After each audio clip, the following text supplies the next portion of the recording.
are listening to Diasporic Music on Black Power 96 with Melinda Francis, Norman Richmond. Joining us on the line is Dr. Gerald Horne, the John J. and Rebecca Moore's Chair of History and African American Studies at the University of Houston. And Dr. Horne's most recent book is The Counter-Revolution of 1836, Texas, Slavery and Jim Crow, and the Roots of American Fascism. And that was the paperback was released on May 11th, 2022. And Dr. Horne, how are you doing today, sir? Hey, it's all good. And I guess the first question we wanted to ask you about do you think it is true or untrue that we may be approaching World War III? Well, let's hope not, but I'm afraid to say that things are spinning out of control.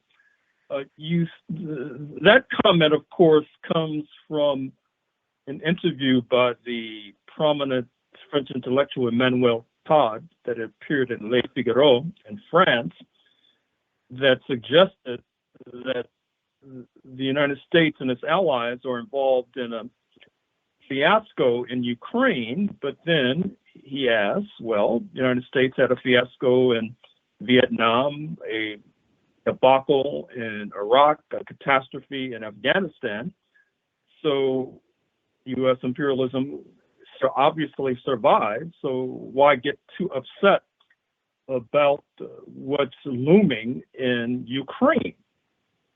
But he says the difference is that it's a nuclear power, speaking of Russia, backed by another nuclear power, speaking of China, with already China in the passing lane.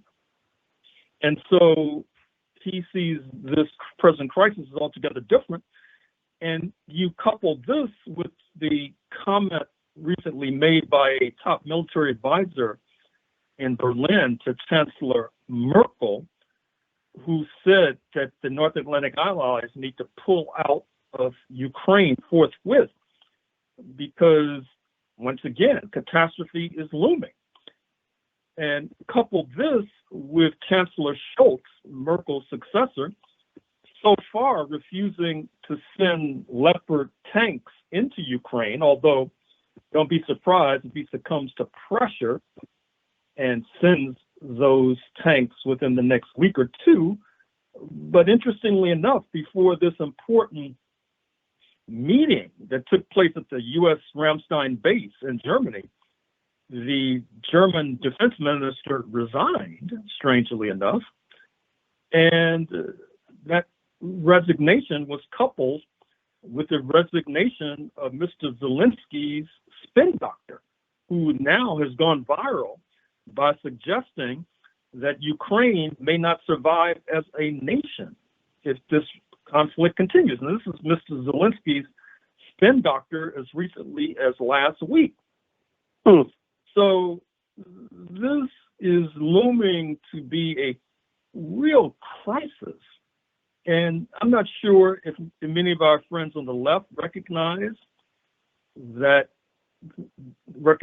depth and the profundity of what's going on. I'm not sure if they're really up to speed.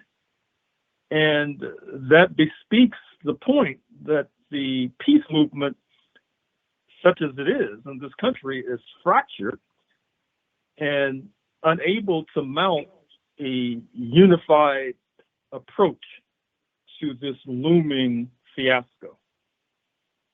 Let me say this before I turn it over to Melinda, but and I hate to sound sectarian, but wouldn't you say that the one sector of the left, the Trotskyites, have always came out on the wrong side in terms of they would be telling us to support the Ukraine in 2023. Am I correct in saying that?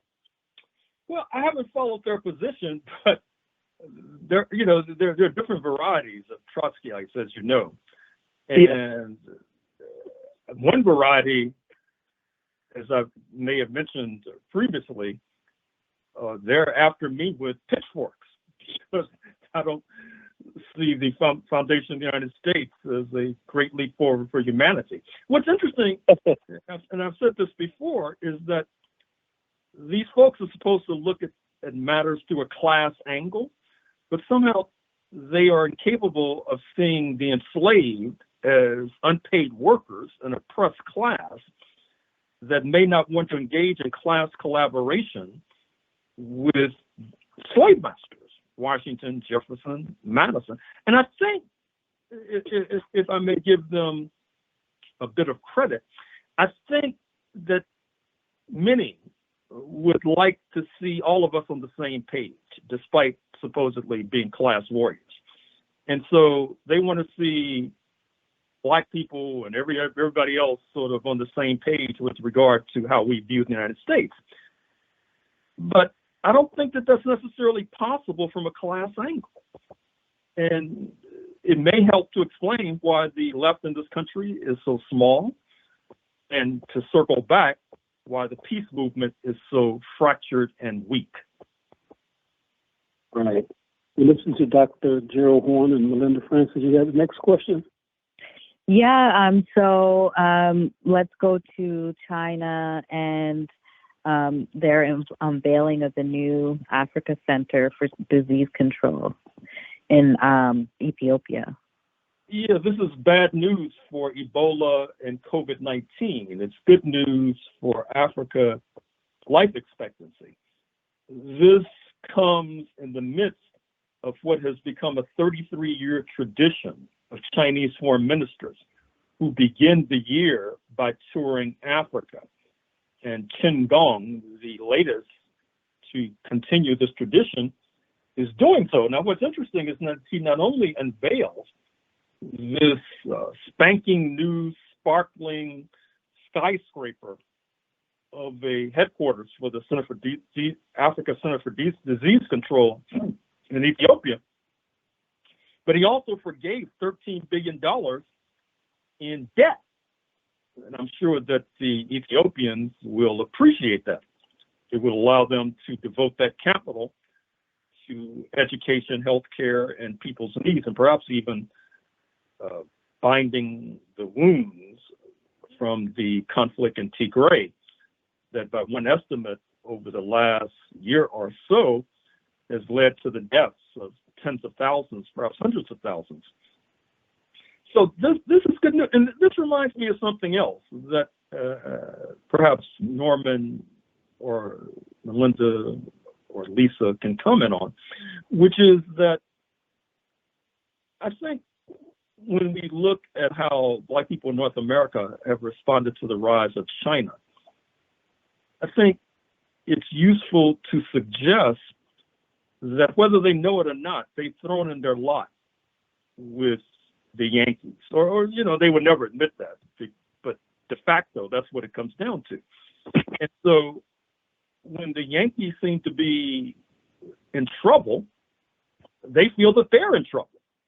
But the problem is they can't really admit that to themselves, because supposedly they don't like white supremacy, supposedly they don't like the United States, but since they have no analysis of global forces, no analysis of imperialism, no analysis of global power, it leads de facto to them being concerned.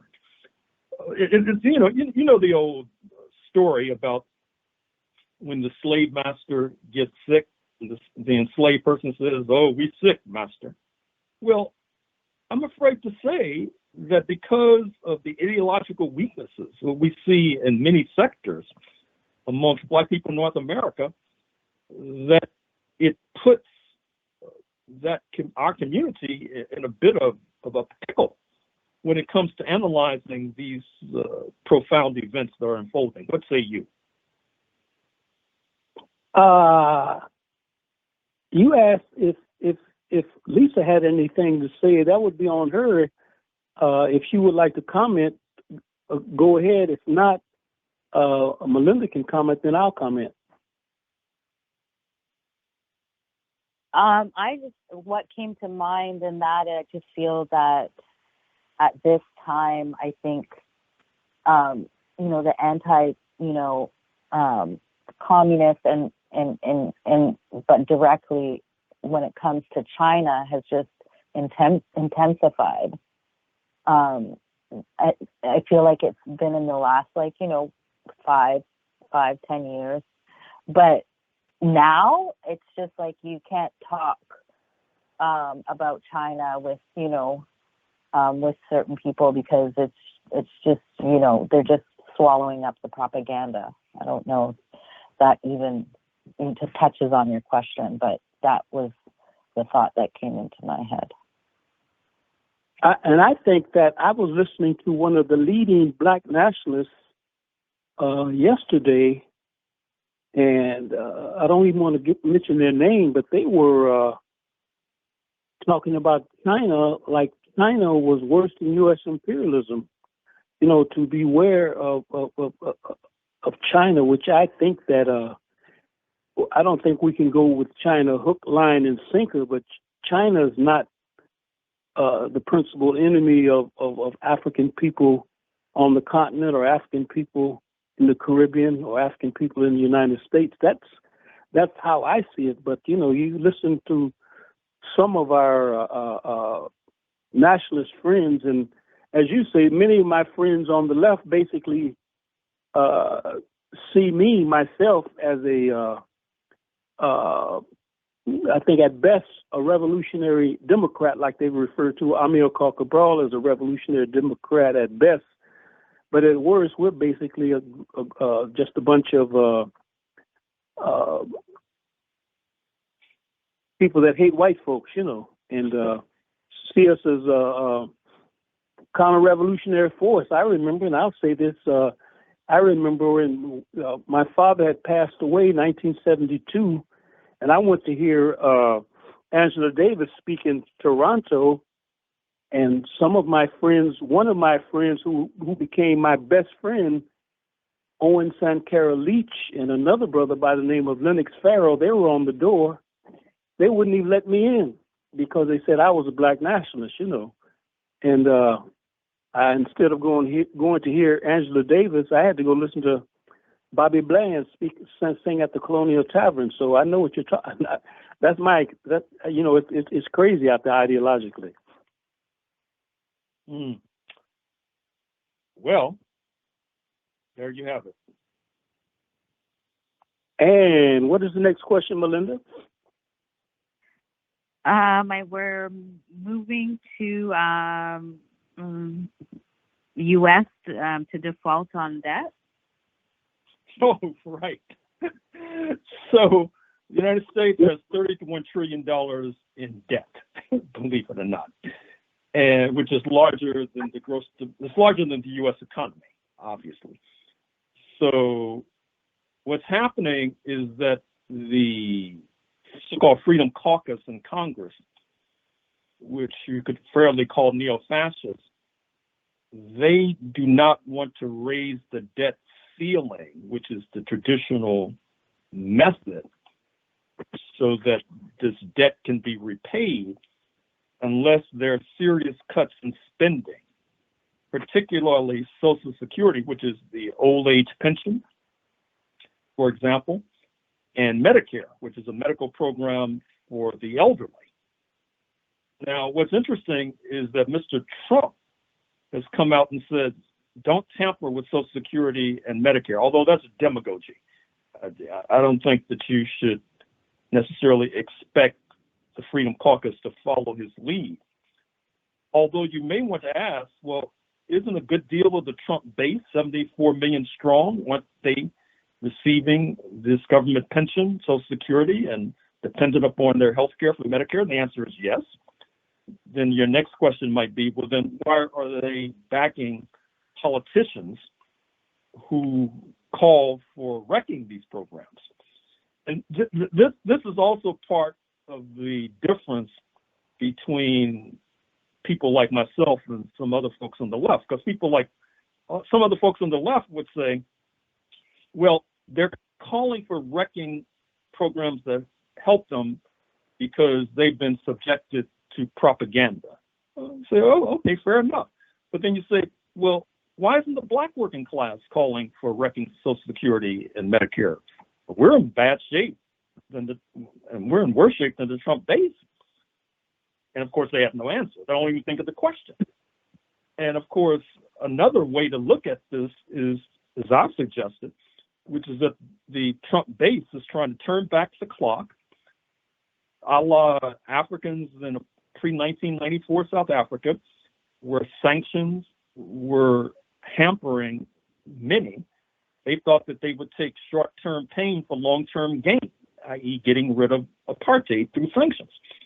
I think that the Trump base feels that if you can create a crisis, which this would certainly be, you can turn back the clock and you can restore the situation back to the bad old days of Jim Crow, perhaps even to the bad old days of slavery after the dust clears. But within most sectors of the left, you're not allowed to make that analysis. You have to assume that the Trump base, they're all deluded, they're all victims of propaganda. Then you ask them, well, why aren't black people victims of propaganda? They have no answer. They could either say black people are more class conscious, but they won't say that because we're oftentimes not even considered part of the working class. This is part of the mess that this country is in ideologically, which is leading us all over the cliff. And you are listening to Diasporic Music on Black Power 96. Could we deal with some sports now? What is your take on the NFL? Well, the team that I'm expecting to prevail, the Philadelphia Eagles, smashed the New York Giants yesterday. It was a catastrophe for the Giants. And you know that their star quarterback, Jalen Hurts, he's trademarked the phrase. Have I told you all this? Hurts so good. You expect to see the T-shirts and sweatshirts and caps. And he's been listening to Millie Jackson? Oh, yeah. So, although I have to say the San Francisco 49ers, who are going to be playing the Dallas Cowboys, can also be considered part of the elite as well. And can we move on to the NBA? Now, there's a big controversy. I was just looking at, there was a big fight with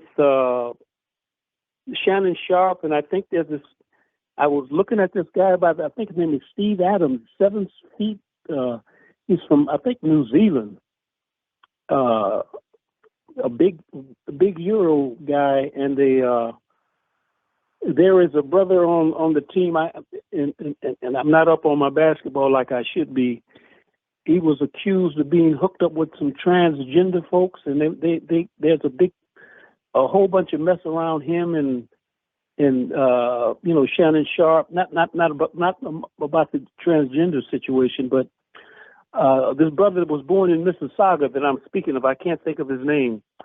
He was born in Mississauga. I think he has a Euro mother, and his father is African Canadian. Could you talk about those situations? Well, I'm looking at the headline now. Apparently, the Shannon Sharp was in a tiff with John Morant of the Memphis Grizzlies. Is that what you're talking about? No, John Morant. I think John Morant is macho, but there's another brother on the who's from born in Mississauga.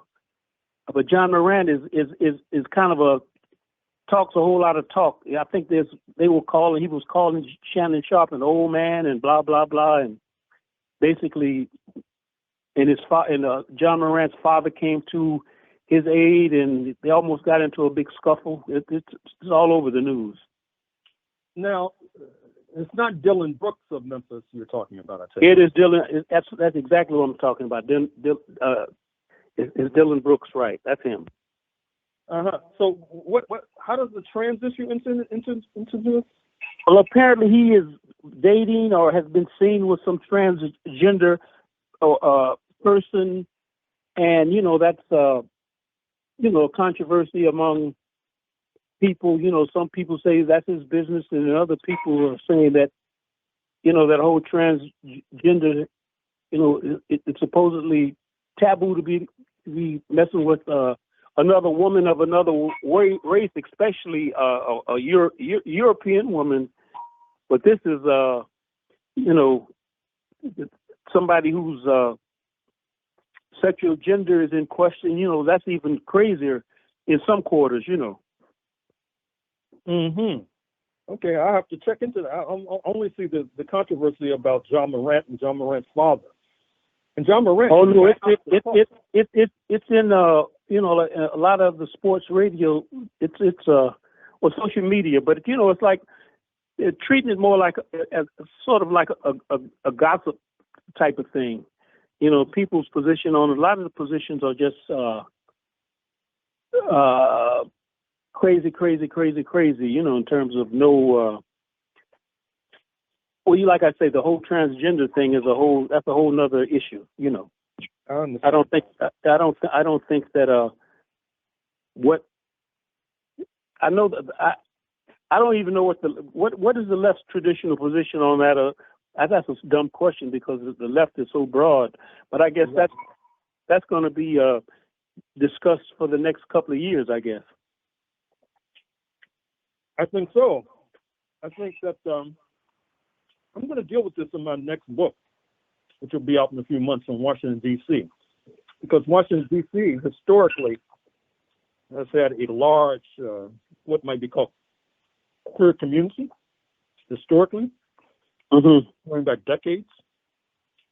And then that caused, let's say that at least with regard to the Communist Party, that left formation was not very forthcoming originally, although that has evolved.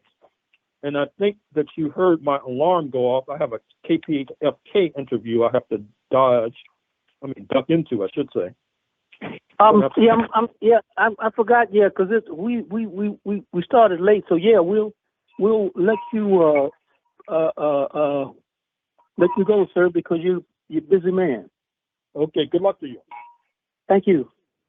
And we have been listening to Dr. Gerald Horne, and we would like to thank all of our guests today. We would like to thank